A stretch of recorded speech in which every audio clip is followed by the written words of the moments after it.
U.S. President Donald Trump announces his strategy for the war in Afghanistan during an address from Fort Myer, Virginia, U.S., August 21, 2017. Copyright 2017 Reuters, Washington, United States. President Donald Trump's public threat to attack Iranian sites of cultural importance would be war crimes if carried out, Human Rights Watch said today. The U.S. government should immediately clarify that the U.S. will at all times comply with the laws of war.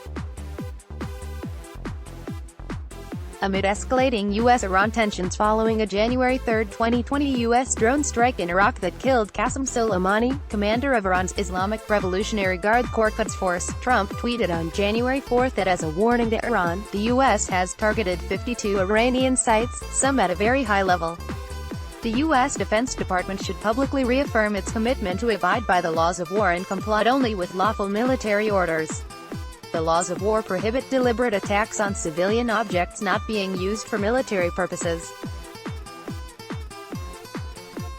Objects of great importance to people's cultural heritage must not be the object of attack. Article 53 of Protocol I to the Geneva Convention specifically prohibits any acts of hostility against cultural objects, including making such objects the target of reprisals. The U.S. Law of War Manual, 2016, which has extensive provisions relating to the protection of cultural property, incorporates this provision into U.S. law. The U.S. is also a party to the Hague Convention for the Protection of Cultural Property in the Event of Armed Conflict, 1954, which similarly prohibits such attacks.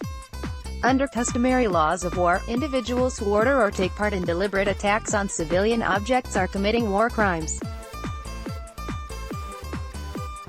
Article 85 of Protocol I specifically states that attacks on cultural objects are grave breaches of the Convention.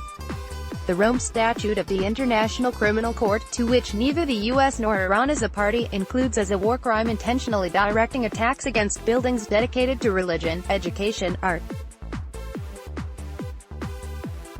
science, or charitable purposes or historic monuments that are not military objectives. The U.S. War Crimes Statute holds criminally liable U.S. nationals, including officials and military personnel, who commit war crimes.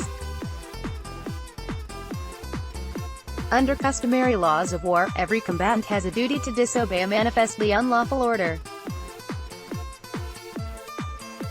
Trump's threats against Iran's cultural heritage reflect his administration's broader disregard for human rights in Iran and elsewhere, Human Rights Watch said. The broad sanctions that the U.S. imposed following the rejection of the Iran nuclear trade deal, the Joint Comprehensive Plan of Action, have contributed to ordinary Iranians' inability to get essential medicines. This latest threat to target Iran's cultural treasures will likely reinforce the view among Iranians that the U.S. has little regard for their health or welfare. Trump's threat to attack Iran's cultural heritage shows his callous disregard for the global rule of law, Purcell said. Whether refusing to condemn the brutal murder of Saudi dissident Jamal Khashoggi or pardoning convicted war criminals, Trump has shown little respect for human rights as part of U.S. foreign policy. Let's block ads. Why?